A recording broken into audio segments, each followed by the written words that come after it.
Welcome to episode 48 of the Say Again podcast with me, Amrita Tripathi. I'm so happy today to bring you a conversation with Aki Ranin.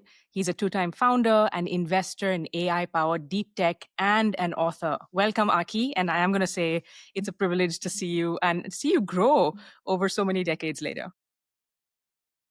Yeah, thanks, Amrita. It's a little bit trippy in a sense to professionally meet someone that you've basically known as a child, but I think in a positive way. But it's just like, oh, okay, well, here we are doing a podcast. Exactly. Who would have thought? Back when I was learning Finnish from you and your sister, but we'll put a pin in that for a second and talk to you a little bit more about, what you've been writing about and sharing about. I think it's pretty incredible to have someone like you unpack what's going on when it comes to Gen AI, when it comes to AGI. So just for context, Aki has been the co-founder and CTO and head of AI for Healthzilla. That was a startup, as well as co-founder and CXO at Bambu. You've also talked about being a deep tech and AI investor. So let me start by asking you to unpack a little bit about maybe the latest trends that you're tracking when it comes to the changes we're seeing with Gen AI and I suppose fintech to start with. Yeah, that's quite a wide question. I guess it depends whether you take an inside view or outside view. Like most of my days, I spend with the inside view to understand the mindset and actions and plans of, the AI labs and various kind of people related to the very kind of frontier of things. But that also is not like entirely connected in a way to the outside view, right? Like whether you take an economist's view or a child's view or a teacher's view, right? The world isn't so different. Yes, like AI, specifically mostly ChatGPT, has kind of like embedded itself in a lot of different places. But like fundamentally, um, if you woke up from a coma now, it's not like you've arrived in the future. You'd be like, why, who are you chatting to? It's like, oh, it's not a person. It's like a chatbot. But other than that, like things haven't changed so much. So I think there's this slight disconnect where there's a group of people, you take people like Elon Musk and Sam Altman, et cetera, who are to some degree kind of living in the future. They're talking about AGI, they're talking about like singularity, how, the world is going to change, how the economy is going to change and jobs and the social contract and, what are humans going to be in the future? There's all this kind of like sort of somewhat sci-fi scenarios. But then in reality, like the reality is sort of somewhat still lagging. Like, yes, the AI is super useful, but it, for example, doesn't really replace jobs yet. I think the sort of real question here is the reality catching up to the sort of hype that the AI leaders are sort of talking about? And I must say, I have been quite anxious about this for the past couple of years, where any AI updates, new models or things tend to increase the anxiety because you felt that the steps towards this kind of unknown future where things actually change seems to be coming closer and closer, and the steps are coming quicker and quicker, and the steps are getting bigger and bigger. And so I was actually relatively relieved to find that like GPT-5 was actually not some like massive step where suddenly it's like, okay, everything changes now. All your assumptions about startups and work and society and the economy go out the window. No, actually, it was more like, okay, it's a little bit better, but like, well, it's kind of the same thing with a different name. So that gives me some sort of relief that actually, okay, maybe we can take a slightly deeper breath and things will maybe stay more familiar for a long period of time, which I actually prefer, not just for myself, but I think for children. I think, without ranting too long, I think the thing that people tend to be scared of is just when things move so quickly that you don't really understand what's going on, right? Like, of course, the world has changed. We have the internet, right? We have smartphones, social media. All of these things were big changes, but they've sort of happened at a pace where maybe, outside of like old people who are like, they have no idea what these people are doing. Like, what is social media? How can you make money? What is the, what are content creators? Are these real jobs? Like, what are these influencers doing? So yes, there's always going to be some portion of society where like they're kind of outside this tech bubble. But yeah, I think the fear is with AI, if it just goes super fast, you could imagine like there's just like some small, like a few hundred people or a few thousand people in Silicon Valley who are in the bubble, and then like everybody else is outside. Like that's sort of terrifying. If it actually happens at the pace of like smartphones or cloud or these other sort of major technology trends, then I think everybody will sort of chill out, because then you'll have like 5 to 10 years and gradually things will change, like jobs and things. And there's going to be some equivalent of, influence in content creators, but in the sort of AI sphere. Thank you. That was very well fielded, considering it was such a broad question. But it seems like we're just coming to terms with some of the, impact of even social media. I just started reading actually Jonathan Haidt's book, The Anxious Generation, which is about like, the sort of social media impact on children and young adults and mental health, right? And I feel like one of the things perhaps that you just alluded to is that things are moving so fast when it comes to Gen AI and there's sort of the path to AGI, and then is it super intelligence or singularity? So can you tell us a little bit about that, the anxiety there when it comes to, I don't know, are you looking at it as something which you hope to see better regulated? Do you hope to see more cooperation? Because right now it's kind of seen as a US versus China race, possibly. And I think the EU has been trying to, of course, get in there and also regulate safely, like the sort of landmark, privacy regulations of the last. Yeah. But do you think that this is going to be something where you'll see people kind of trying to band together? And what are the anxieties really when it comes to that quick? I think you were saying, and some people were saying 2030, right? Is that the projected, the prediction for AGI? Yeah. Yeah. I mean, I don't think there's anything with, say, GPT-5 that sort of makes me think, oh, it's now 2050, right? So it's not going to be 2030. I think it's the 2030 scenario still feels like we're on that path. I think it's more sort of the 2025, 2026 scenario, which kind of freaks me out, which is just like that it's just like sudden and kind of out of left field. And suddenly we have an AI that can like do all jobs and will start doing most jobs immediately. And then it sort of starts to, I think, undermine a lot of just how the world works, both in terms of the economy and consumer behaviors and social security, et cetera. So like I'd prefer not to sort of dive into that black hole by surprise. If it were more, let's say, controlled, regulated, where there's more decision making, either at the government or societal level about like, do we want that? When do we want it? How do we want it? I think that I would prefer that route. Like I don't feel the sense that the world is sort of self-destructing and can only be saved by rapid sort of AI singularity, right? Like where we have to somehow like desperately, dive into this unknown and just let the AI then fix, the climate and social, disruption and cohesion and mental health and like, cancer and everything in one fell swoop.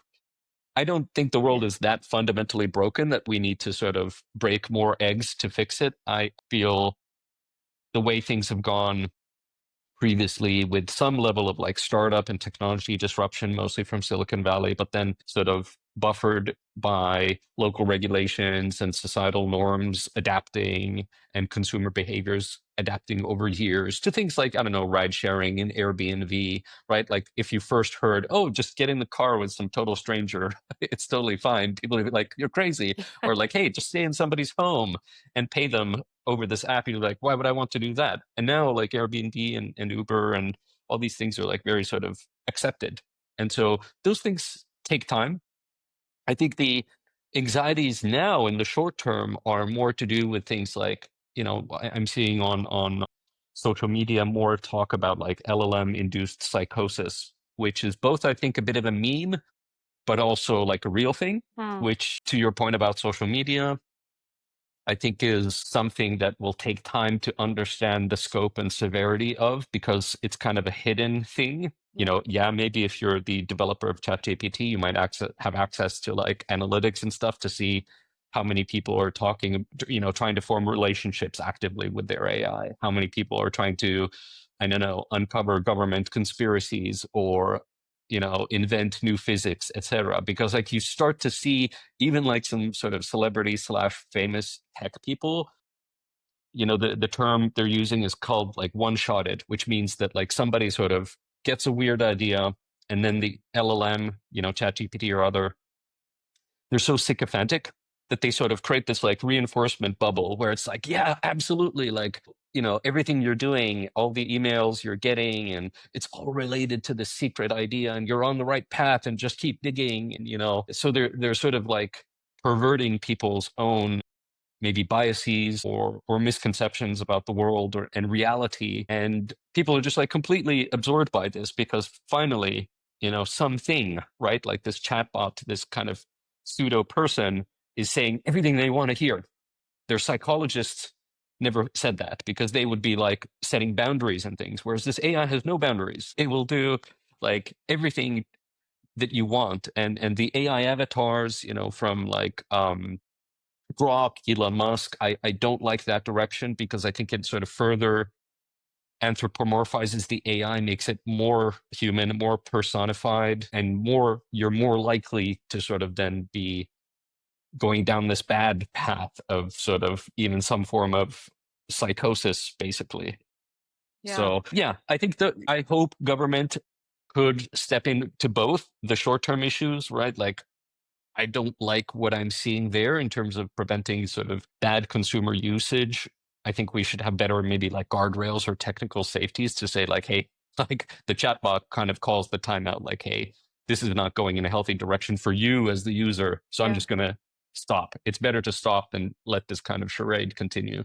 And then on the other side, the long-term considerations, I feel, we're still in a mode where OpenAI can basically decide if they want to launch ChatGPT 5. There's nobody external who gets to decide, oh, hey guys, I don't like the early reports or testing. We should, hit pause until we figure this out. No, like the US government, EU, nobody decides. They can just release it, whether it works, whether it's broken, whether it creates, issues at the user level or society level. That's completely to the sort of decision making of OpenAI. And I feel like that still is like a problem that really needs addressing because we can't let the AI labs sort of self-govern. I think that's already proven not to be a solution.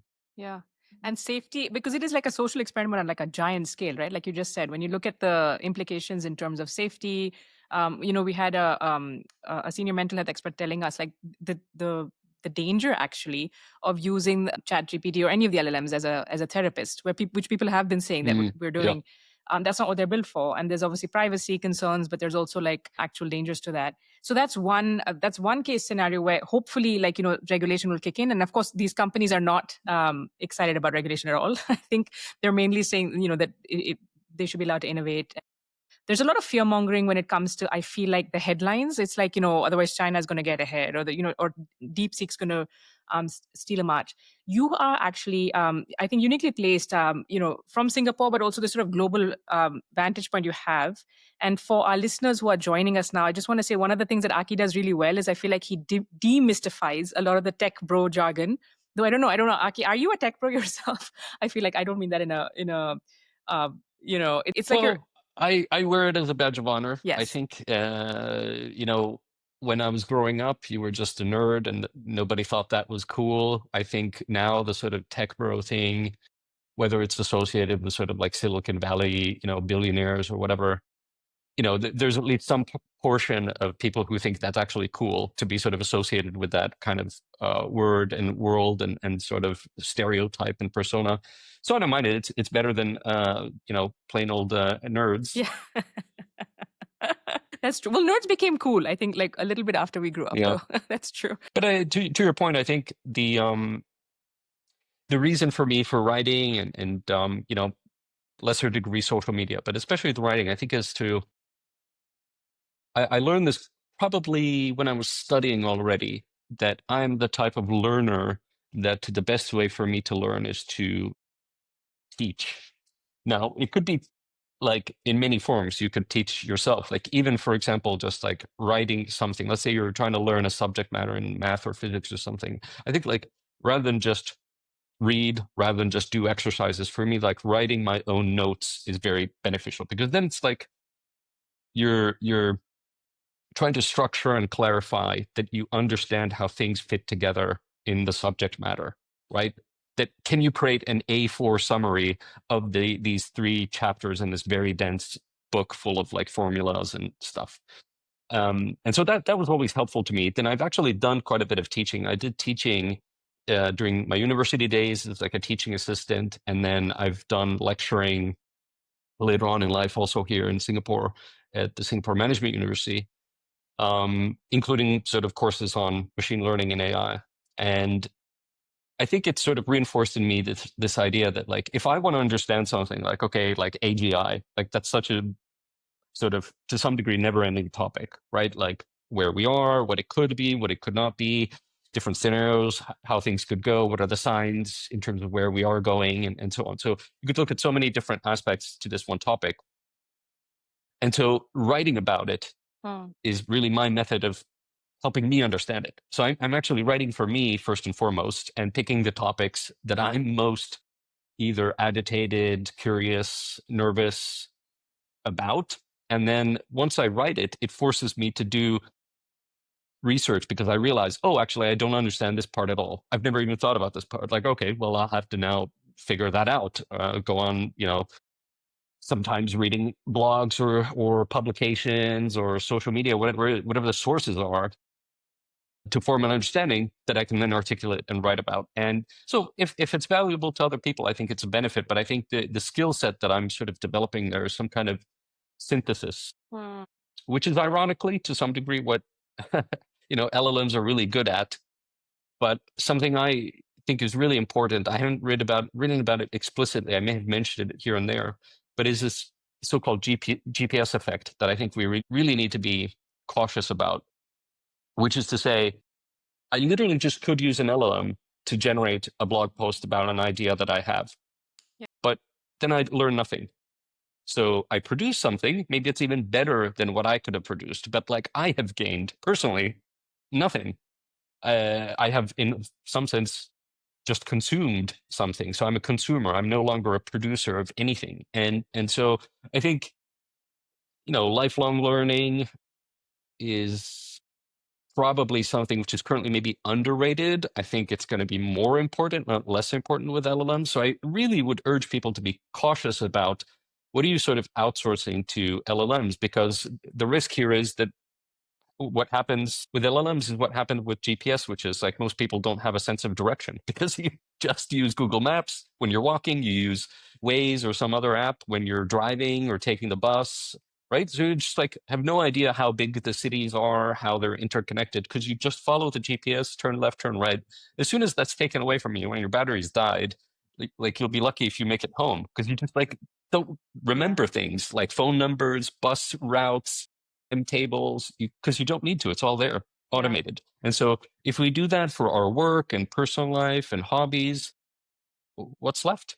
Yeah. Right? It's like the movie Wall-E, where you have these people sort of just sitting on these couches floating and consuming, content, which is probably AI generated. And that's a very dystopian vision, which I would certainly try to fight against.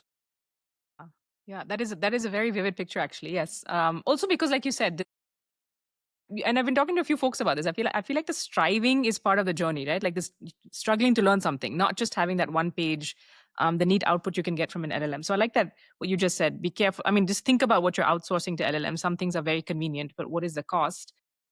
I'm actually going to come back to your Substack, which I'm going to link to in the notes. But before that, I want to ask you a little bit. I was watching this podcast you had done where you were talking about your work in the fintech space. You're talking about wealth management, financial planning. So there was this one quote which I thought was hilarious, but also very telling. Can you tell us a little bit more about what you meant when you said people don't really want to eat their vegetables, and how that kind of your experience in this space? Yeah. So that's in reference to this idea that, it's like finance and investing, saving, in some sense, is very simple, right? Like one classic example is just like do what Warren Buffett does, just like buy good companies when they're cheap and never sell them, right? It's worked pretty well for him. And the problem is that people don't have the sort of mental fortitude of a Warren Buffett, which is like the part which is hard here is not good companies, it's not cheap companies, it's the never sell part, which is hard because that includes when you're losing money, not just winning money. And the research is pretty solid there that like Most people will panic sell when things are bad, which is usually the worst time to sell because things go back up. And then they also sell when things are going good. And so they, it goes kind of both ways. They're always in and out at the wrong time. So this kind of market timing is famously like extremely hard. So you have like professional hedge funds that maybe do it successfully, but even a lot of hedge funds where that's literally their only job are still like underperforming your basic like index funds, like the S&P 500. And so, the lesson to some degree with finance is that people are just like reluctant to do the obvious smart things, which is like, it's not that hard. Get rid of your credit card debt. Don't spend so much, right? Like, don't go on those fancy trips or go on less fancy trips. Don't drive such a fancy car. Do you need such a big house? Do you need the latest iPhone every year? Maybe every second year, or every fifth year, or every 10th year would be enough. And the list goes on and on, obviously, right? Like I think with social media in particular, it's sort of exacerbated this luxury chasing issue where people want like Rolexes and stuff because they see like, oh, everybody else has them, which is like this sort of influencer bubble, which feels like it's a real thing, but it's actually just sort of imagination, right? Like they're paying for those luxury products and experiences by basically you, the viewer, and ads and things where you think, oh, this is a real thing that people are doing. It's like, no, it's actually literally like sort of virtual soap opera that you're just following. But in any case, so people don't do the things that are obvious that they know if they literally just stopped and wrote them on a paper, like, oh, how would my finances be better? Like spend less, save more, done, right? But it's like, that's really hard to do. And so it's like eating your vegetables. You know that you should eat more vegetables generally, but it's like, well, I want to eat ice cream and I want to eat things that taste better and are more exciting and whatever. And so I think, with AI, there's two paths here. Like, I think within finance, there is certainly a promise where AI could be the psychologist, the therapist you need to do what you already know that you need to do, which is like eat your vegetables and save more and spend less. And so if you use AI in that way, which is like, say you could just upload your personal finances, your bank statements, and say, okay, like what am I doing wrong? And how do I save more next month? Or, maybe ask about investing, like what are some investment accounts that I would be eligible for in my country? Or what's the cheapest way to buy some, index fund or ETF or something like that? So these are like, let's say, very safe, common sense, good things to do. Of course, you can take that too far where it's like, oh, let's do some sort of crypto trading with AI, then you're doing too much. You're leaning too much on the AI and are very likely to do bad financial decisions. I think, again, probably is something that exposes, our own biases and weaknesses. This is some time ago, but somebody said probably on social media, sadly, I forget who, that Socrates is more relevant than ever, right? Like know thyself, right? If you don't know thyself, then the AI and social media will do that for you, and then they'll sort of like optimize against you adversarially and serve you ads and make you buy stuff you don't need and get you into crypto scams and all these things that you see happening, right? Like could be much worse because AI is used as a sort of persuasion tool to make you do things, whether it's like voting for a different candidate, right? Like it could also be that kind of thing, and not just your personal life. These could be quite important on a societal level. But yeah, there's this personal freedom. If you're mentally in a good place and intellectually in a good place, AI could be a beneficial thing. But like if the AI companies are not regulated and the AI sort of companies can do whatever they want, then I feel there's maybe too much choice and too many people will go, on the dark side. Yeah, yeah. Star Wars reference as well from your last podcast. I feel like, the thing that we're going to need more and more of is common sense, which it's hard enough to, come by. Like when you're talking about even like your financial planning, or when you talk about health, or you talk about, the way we want to live, a well-lived life. It's hard enough as it is. And it would be so like utopian to presume that you'll only have good faith actors, right? When it comes to all of this, like sort of untapped potential with Gen AI. We're already seeing so many like deep fake scams, like targeting seniors, for example, in India and other markets. But I want to come to this, the world itself is not making sense to a lot of people who may be watching or listening right now. I think we're seeing so many things go wrong. In one of your posts recently, you talked about this concept of techno-nationalism. And I will say someone recently pointed out, they told me about techno-capitalism, which is also another interesting, theory. And I'm just going to quote from your blog and put that Substack up. You said this decoupling has not happened quickly, but highlights a broader breakdown of the rules-based international order. The world as we've known it since globalization took off in the 90s is coming to an end. I'm going to link to that post. But take us through a little bit of what you've been hearing and what led to you, thinking these thoughts and writing this post. Yeah, so I mean, the literal inspiration for it was a friend of mine wrote a book about it. So that's linked in the blog post. You can see it there as well. And he invited me to this event where he was talking about it. And I met a lot of people from a different maybe circle, right? So they were not tech bros. There were a lot of lawyers and sort of people working in various aspects of like geoeconomics and geopolitics at the, embassies, et cetera, like, and different like international governmental organizations. So like sort of very unfamiliar territory to me. And they were sort of analyzing at that event, like different aspects of like what's going on. And they seem to, a very high degree sort of just agree that like, well, the world as we know it is over because these people have been operating in a very specific system of what are you allowed to do, both as sort of maybe I don't know, private and public and governmental actors at different levels of policy, et cetera. Like there's rules for everything, whether it's trade or war, et cetera. Right? Like we've had a playbook that has been played by, you could say broadly, the Western democracies as long as I've been alive, probably even longer. Right. So it's been institutionalized in many ways. Yeah, it was a little bit shocking to me to hear these experts kind of saying, that like you can forget about that. It's now something else, and we're figuring that out, and it's deal by deal, and it sort of plays into the pockets of strongmen politicians, certainly like Trump and Putin and Xi, where force decides, right, whether it's economic force or physical force, and you can take what you want and do what you want. It's quite difficult to swallow, quite difficult to see, because if you live in, say, my home country of Finland, that has one implication, of course, makes you very anxious about like geopolitics, right? We're just across the border from Russia, and so it's forced our hand to then do things which we would have never done as a country, like join NATO.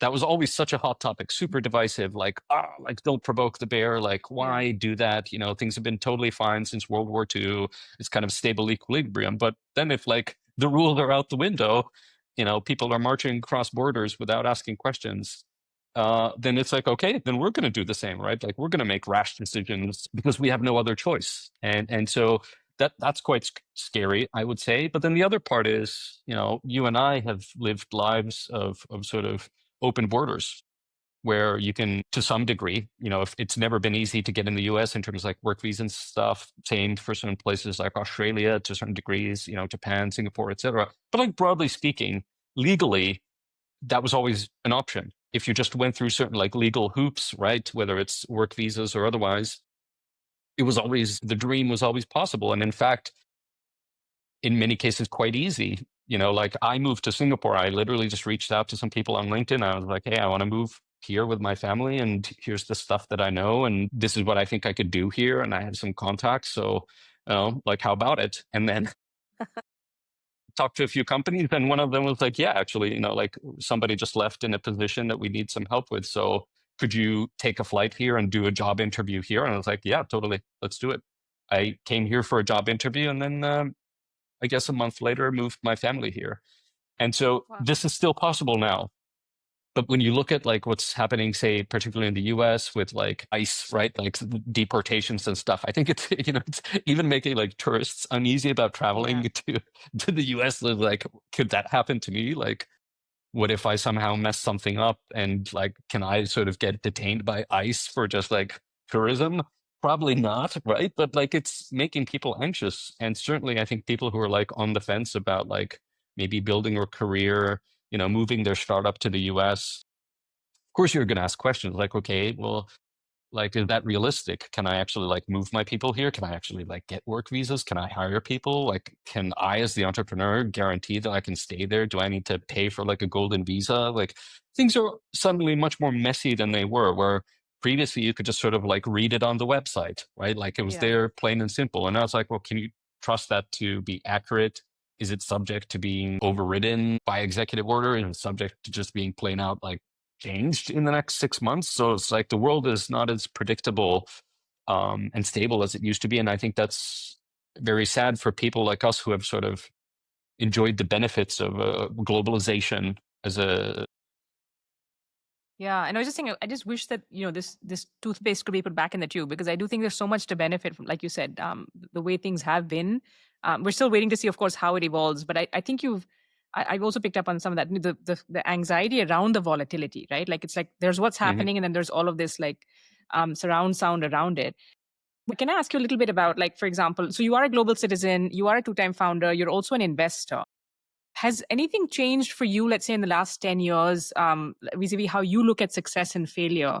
I'd love to know a little bit more about like how you see failure. Like for me, for example, I kicked off a startup and then pivoting, failing, and then hearing from people that like 95% of startups fail. You need to like kind of readjust your own perspective, as opposed to, let's say, a corporate job or the media or whatever. But has anything changed in your perspective when it comes to success and failure? Oh, well, yeah, that's quite a big, Yeah, no easy, juicy question. no easy questions. I should have warned you. Yeah. I think definitely because I've seen so many good and bad stories, right? Like when you, I think, initially start as a founder, you meet with a lot of fellow founders because a lot of startups will do different like accelerator programs and stuff. So you're sort of like broadly mingling with cohorts of other founders who have recently started and like co-working spaces even.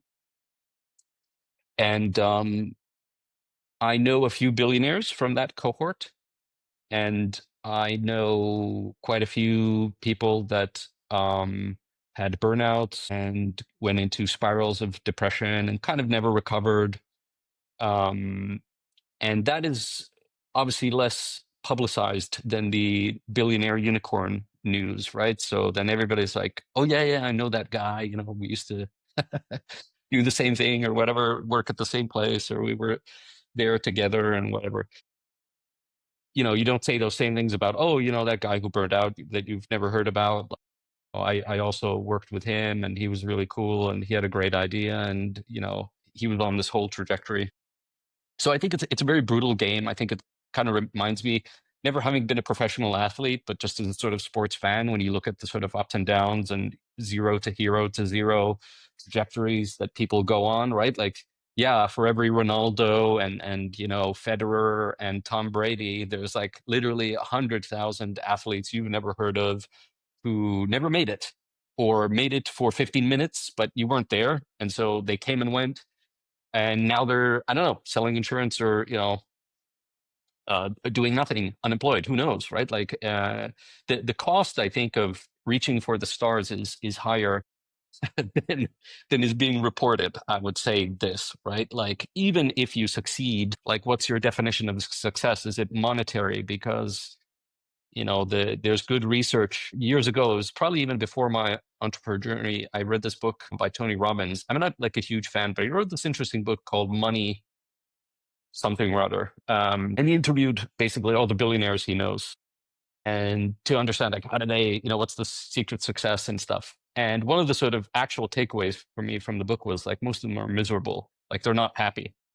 They're unhappy people, like deeply unhappy. And it has to, in many cases, to do with like sort of trauma from previous life, right? Like, so it's not just because of the money, but like they're just unhappy people.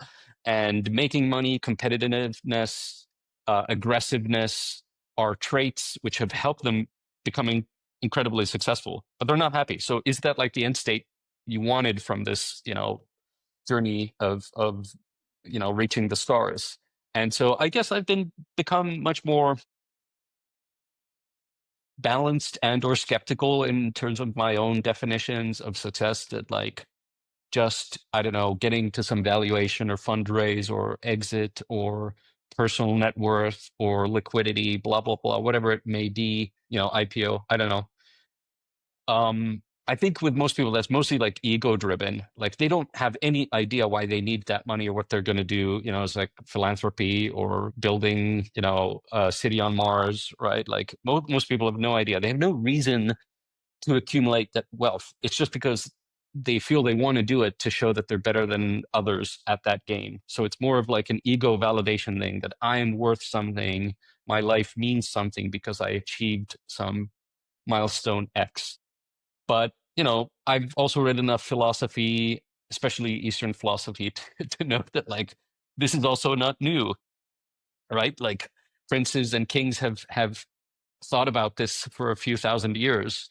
And generally, like these material possessions, material achievements, whether it's your career or personal life, don't make you happy.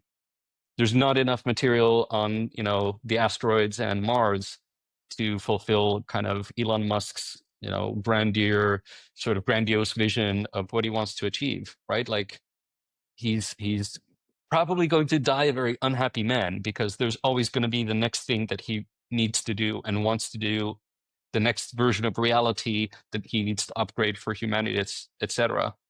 And I think that's a price that we have to pay as sort of humanity, that some people have to be these kind of people for things to move forward. If you just had the opposite end, everybody's super happy, chilling out, going with the flow, vibing, Zen. playing the guitar a little bit, just then meditating, doing a bit of yoga, then obviously like we'd be in the Middle Ages, living in huts and stuff. Like the world only moves forward because we're sort of resting on the shoulders of these sort of, I would say, sacrificial, unhappy people that have this inert drive that they can't get rid of. They just have to do it for, almost like no reason other than to do it. But some of them, do bad things. Like you have fraud cases and, right? Like you look at, I don't know, SBF with the FTX crypto scandal, or Theranos, right? Like there's cases where it goes wrong.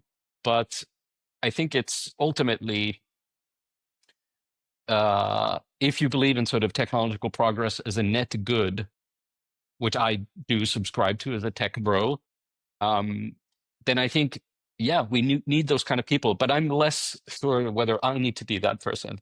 Like I'm probably more comfortable somehow lowering the bar personally and allowing myself to also be a little happier, at least intermittently now.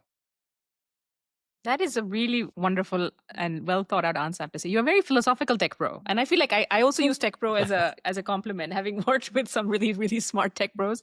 But it's interesting because I do think that you've also taken the time to think about what it is, like, what are the implications for your life? It's not just buying into, like you said, what the headlines usually are would be the fundraise, the exit, the valuation, etc.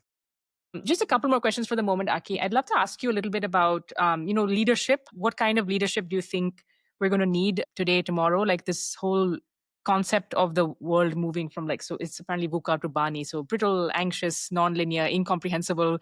And we've been hearing a lot of people talking about the importance of leading with empathy, leading with compassion.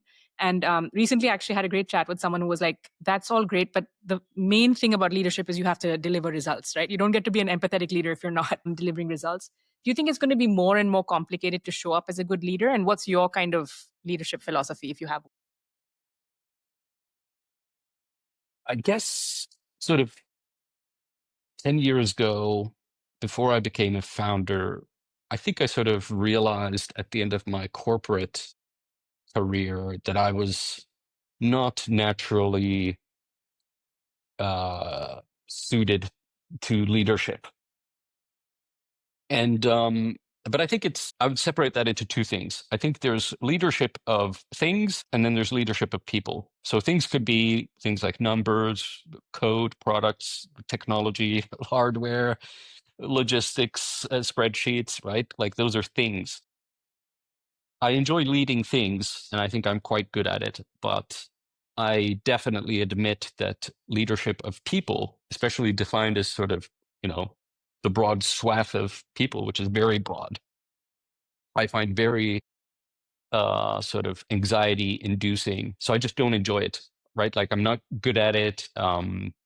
It causes me a lot of stress and it takes a lot of my time. So in my leadership role, what I've realized is I better outsource that kind of leadership to people who are much more, that just enjoy talking to people, that are empathetic and just enjoy hearing out people's problems and troubleshooting them and calming them down and giving them a sense of purpose and all these kind of things. I think it's just completely different like tool set.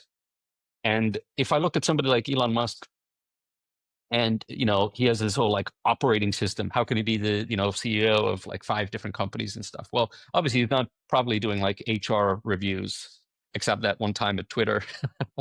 But mostly, right, he's like outsourcing a lot of the people leadership to people who are good people managers. And I think that's very sensible. He focused on the thing. What is the product? What is the vision? What is the technology? And that's his, forte. I think he's probably very good at managing certain types of people who are like-minded. And that certainly applies to me, right? Like I've had people that I'm still working with that I've worked with for like close to a decade now.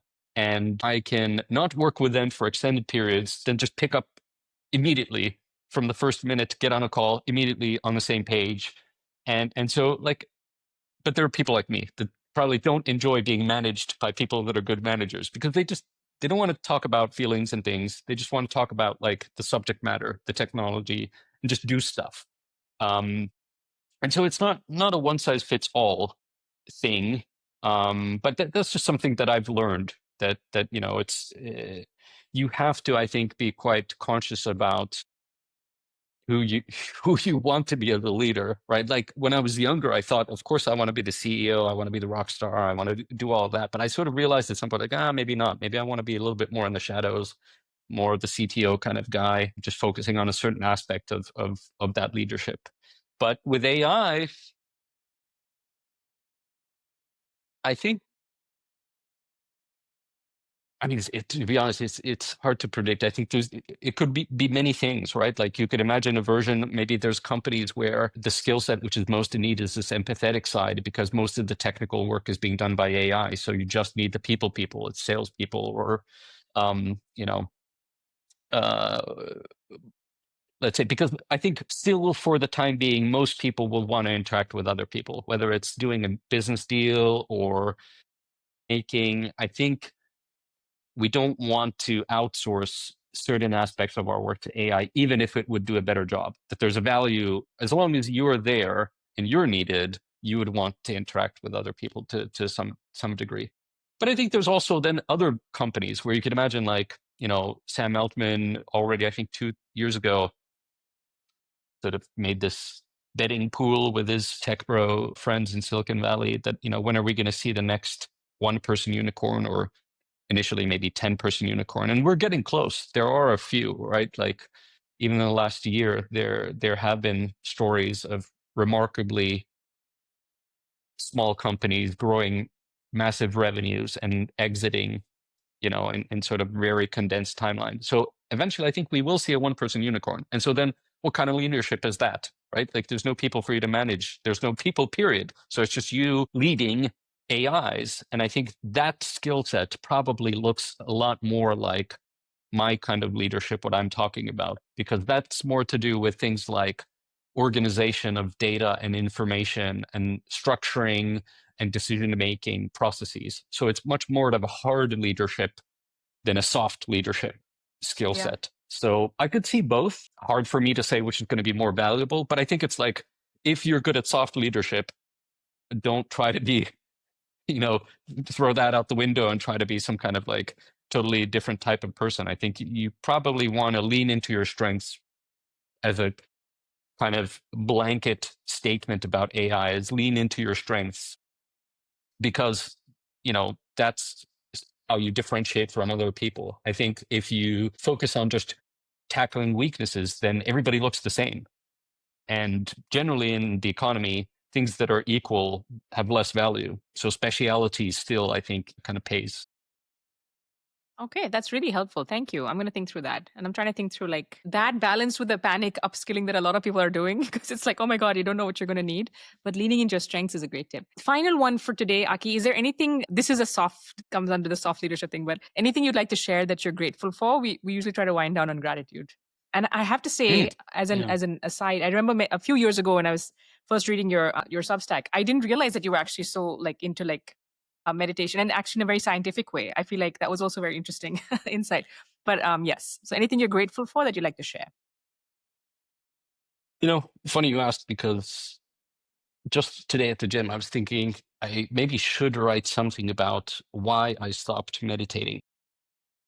It's been, I'm going to check, about 6 months now. I have meditated like a handful of times, but I used to meditate most days for 30 minutes, which is not much for monks, but it's a lot for most people. They'd be like, oh my God, like how do you find 30 minutes? And it's like so difficult to sit down and your mind is racing and so forth. So obviously I developed that skill set over maybe 7, 8 years. And so I was just thinking today, like, how would I justify why I stopped and how I felt about it, and what am I losing out on, and would I restart meditation, etc. And I think the sort of spoiler here is I have also picked up yoga, which like ironically, from your country's perspective, it's like you know. It's great. Everything which is old is new again, right? Yes. Like, oh, surprise, surprise, you've discovered things that people have known for 2,000 years or 5,000 years, depending on who you ask.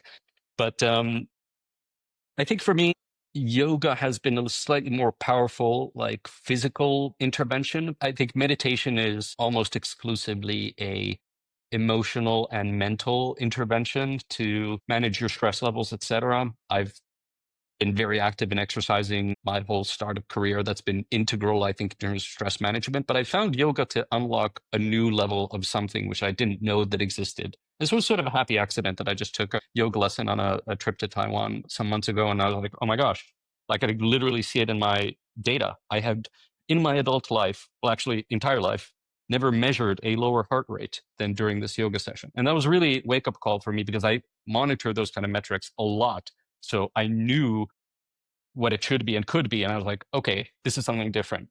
Like, so it sort of made me curious to sort of research and experiment with that. So I've been doing that. But another thing that I hold on almost religiously to is actually gratitude. And I've been doing this for probably 10 years, 99% of evenings. When my youngest daughter goes to bed, she will come by before she goes to sleep and we will do a gratitude list. And I've encouraged people that I know to do this because I started this 10 years ago when I was researching these kind of things. And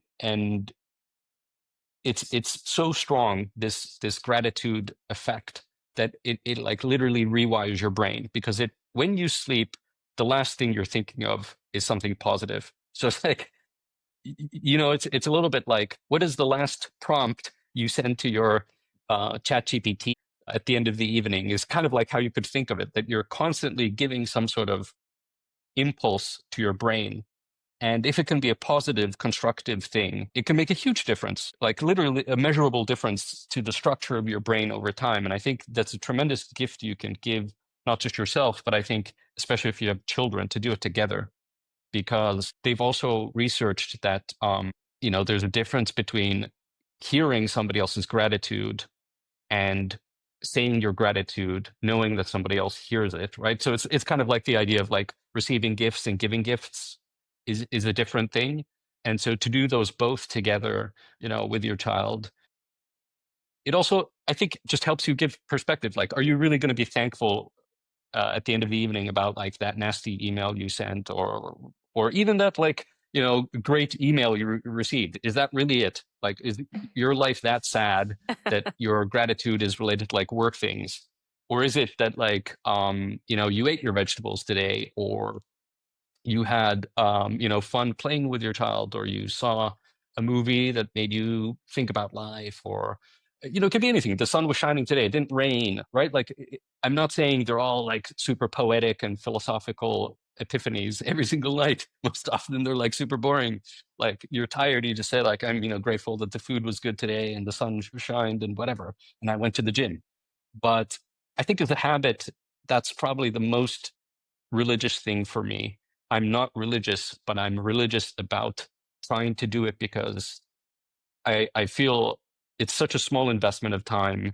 I think it helps me, it helps my child, and it helps your sleep. I think it's just like a complete win-win-win. And it takes you all of like 5 minutes before bed while putting your child to bed, or if they're older, you just have a chat around the dinner table or whatever. So it can be like super casual. But building that habit is something that, like, I don't know, it's probably one of the best things I've done in my life. I love that. I was actually just making a note to be like, okay, I didn't do this every day. So I think that's a great Yeah. note. Yeah. And I also think importantly not to do it just by yourself. I mean, Yeah. people do like gratitude journaling and stuff, Yeah. and that can be, I think, great. But, doing it with, a family member, calling them, you could send it on WhatsApp. Yeah. Right? Like, true. we can be a little bit technological. I think the only request I would say is don't do a ChatGPT. No. Though you Do it did say with it's a like human. it's your last prompt to your own LLM in a way. Yeah, exactly. Yeah. That's very cool. I'm so grateful, Aki, that you took the time out for this. I've got so many thoughtful responses from you. Hugely appreciate you. And I'm going to say Kitos. I hope I pronounced it correctly so many years later. Yeah, perfect. Yeah. Thank you so much. This was really a treat. Yeah, thanks. Nice talking to you. Bye.